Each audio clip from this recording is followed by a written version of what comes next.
Jakarta menjadi satu-satunya provinsi yang dapat menyelenggarakan pilkada hingga 2 putaran.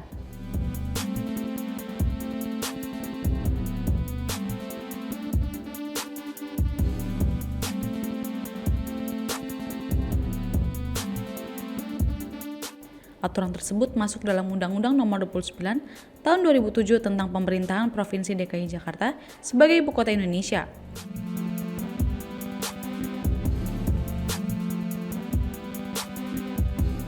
Diketahui, syarat Pilgub Jakarta bisa berjalan 2 putaran apabila tidak ada satupun paslon yang memperoleh suara lebih dari 50%.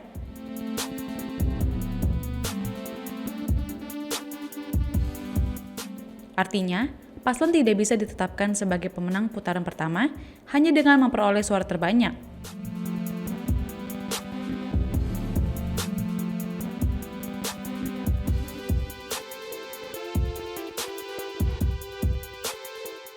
Untuk itu, paslon harus meraup suara minimal 50% untuk ditetapkan sebagai pemenang.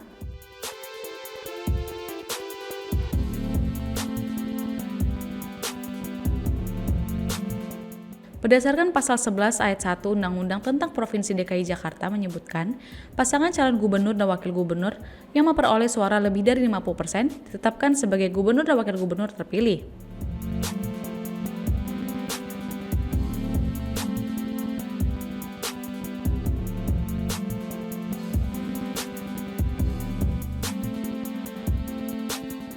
Dengan aturan tersebut, maka salah satu dari ketiga paslon yang berkontestasi di Pilgub Jakarta harus meraup suara lebih dari 50% jika ingin menutup kontestasi hanya dalam 1 putaran.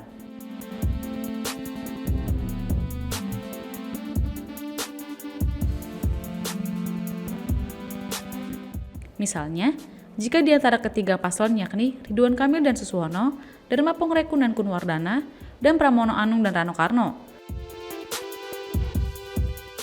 tidak ada yang meraih suara lebih dari 50%, maka akan ada 2 putaran.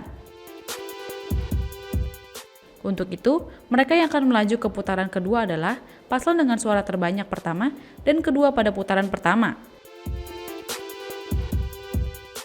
Hal ini berdasarkan dari pasal 11 ayat 2 Undang-Undang tentang Provinsi DKI Jakarta.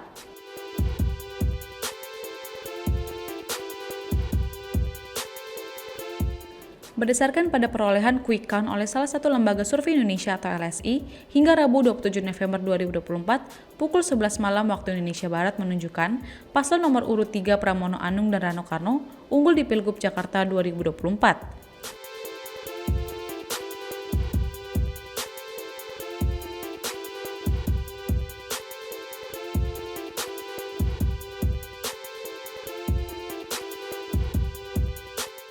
Berikut hasil quick count dari LSI yakni paslon RK dan Suswono memperoleh suara 39,29%,